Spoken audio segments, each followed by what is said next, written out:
नमस्कार। आप सभी का आरपी क्लासेस में हार्दिक स्वागत है। आज हम राजस्थान की स्थलीय सीमा और आकृति के बारे में नॉर्मल छोटी से छोटी जानकारी प्राप्त करेंगे, जिसमें हम ये पता करेंगे कि राजस्थान की स्थलीय सीमा कितनी है और राजस्थान की नॉर्मल आकृति कैसी होती है। तो पहले हम राजस्थान की स्थलीय सीमा की बात करते हैं। आपको नोट्स पीडीएफ के रूप में सामने दे रहे हैं, सीधा आप कॉपी में नोट्स कर सकते हैं, कोई दिक्कत नहीं आएगी आपके। तो राजस्थान की जो स्थलीय सीमा है, हम सीमा के बारे में जानते हैं। इसमें राजस्थान में अंतर्राज्यीय सीमा भी लगती है और अंतर्राष्ट्रीय सीमा भी लगती है, दोनों सीमाएं लगती हैं। अब आप दोनों को मिला के कुल मिला के राजस्थान की स्थलीय सीमा कितनी हम बात करते हैं राज्य की। जो राज्य की कुल स्थलीय सीमा की लंबाई है वो है 5,920 किलोमीटर। याद रखना अपना, पूरे राजस्थान की स्थलीय सीमा की लंबाई है 5,920 किलोमीटर। और वो आपकी दो दो सीमा में बंटी हुई है। दो कौन कौन सी सीमा? एक तो सीमा है आपकी अंतर्राष्ट्रीय सीमा। अंतर्राष्ट्रीय सीमा की लंबाई है आपकी 1,070 किलोमीटर है और अंतर्राज्यीय सीमा है आपकी 4,850 किलोमीटर। दोनों को जोड़कर कुल आपकी स्थलीय सीमा की लंबाई है 5,920 किलोमीटर। ध्यान रखना, यदि आपको पूछ ले कुल स्थलीय सीमा की लंबाई है आपकी 5,920 किलोमीटर है और अंतर्राष्ट्रीय सीमा की बात करें, अंतर्राष्ट्रीय मैंने आपको बता दिया 1,070 किलोमीटर है। अंतर्राष्ट्रीय सीमा की लंबाई कितनी है? 1,070 किलोमीटर है, जो पाकिस्तान देश से लगती है। और पाकिस्तान देश में राजस्थान के 4 जिले सीमा बनाते हैं। 4 जिले मैंने बताया भी आपको। पहला आपका श्री गंगानगर हो गया, दूसरा आपका बीकानेर हो गया, तीसरा आपका जैसलमेर और चौथा बाड़मेर। जैसलमेर की सीमा सबसे ज़्यादा लगती है 484 किलोमीटर इस 1,070 में से। तो आपकी मैं इसमें पसंद किया, आपकी राजस्थान की कुल स्थलीय सीमा की लंबाई कितनी है? 5,920 किलोमीटर, जो दो सीमाओं में बंटा हुआ है। एक अंतर्राष्ट्रीय सीमा है, अंतर्राष्ट्रीय सीमा आपकी है 1,070 किलोमीटर, ये मैंने बता दिया। और अंतर्राज्यीय सीमा है आपकी 4,850 किलोमीटर। इसके बाद में बात करते हैं, इसमें दे रखा है कि जो 1,070 किलोमीटर है वो पाकिस्तान के साथ लगी एक अंतर्राष्ट्रीय सीमा है। इसके बारे में मैंने आपको बता दिया कि जो 1,070 किलोमीटर है वो पाकिस्तान के साथ लगी अंतर्राष्ट्रीय सीमा है, जो राजस्थान के 4 जिले बनाते हैं अपने। उसके बाद में और जो जितनी सीमा बनती है उस सीमा का एक नाम दिया गया है, उसका नाम है रेड क्लिफ लाइन।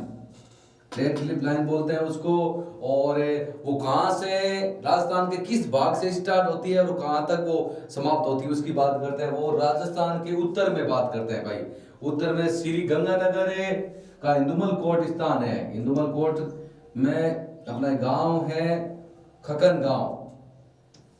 1A खकन गांव से वो मतलब आपकी सीमा स्टार्ट होती है। कौन से, राजस्थान के कौन से जिले से? श्री गंगानगर जिले के इंदुमल कोट का एक स्थान है 1A खकन गांव, वहां से ये अपनी सीमा स्टार्ट होती है। किसकी? अंतर्राष्ट्रीय सीमा स्टार्ट होती है। इसका हिंदू उत्तर में अपना पॉइंट ये है, A1A खकन गांव के स्थान से होकर भाई बीकानेर जैसलमेर से अपने को पता है होती है, होते हुए तो पश्चिमी सीमा बनाते हुए ये दक्षिण में बाड़मेर जिले का भालगांव पाखासर तक फैली हुई है। नॉर्मल सीधी सी बात है, यदि आपको पूछे हुए ना तो उत्तर में तो ये अपनी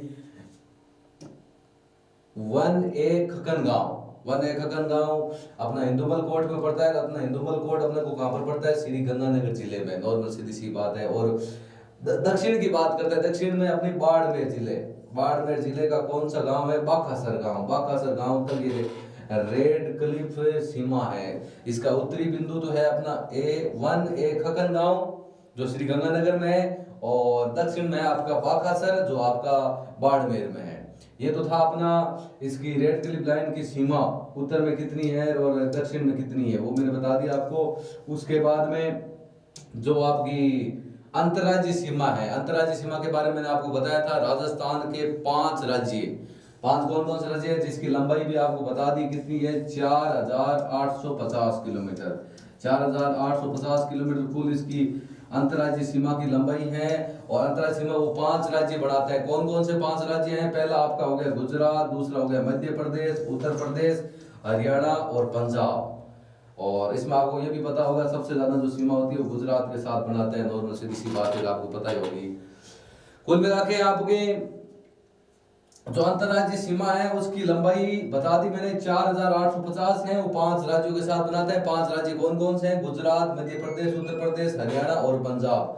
और इसके बाद में हम राजस्थान की आकृति के बारे में बात करते हैं। राजस्थान की आकृति कैसी है? राजस्थान की आकृति के बारे में बात करते हैं।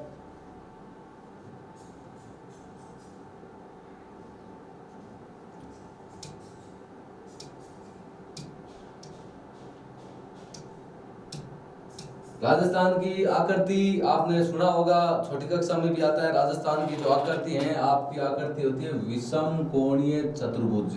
आप इसको विषम कोणीय चतुर्भुज भी बोल सकते हैं या सीधा सा बोल सकते हैं पतंग के आकार का। पतंग का आकार का नाम ही नहीं यार याद आता है तो फिर भी बोल सकते हैं चतुष्कोणीय। 3 नाम दे रखे हैं राजस्थान की आकृति के बारे में। पहला नाम आपको दे रखा है विषम कोणीय चतुर्भुज, पतंग के समान भी बोल सकते हैं और चतुष्कोणीय भी बोल सकते हैं। सीधी सी बात, पतंग के आकार, राजस्थान की आकृति पतंगाकार है, पतंग के आकार की आकृति इसकी।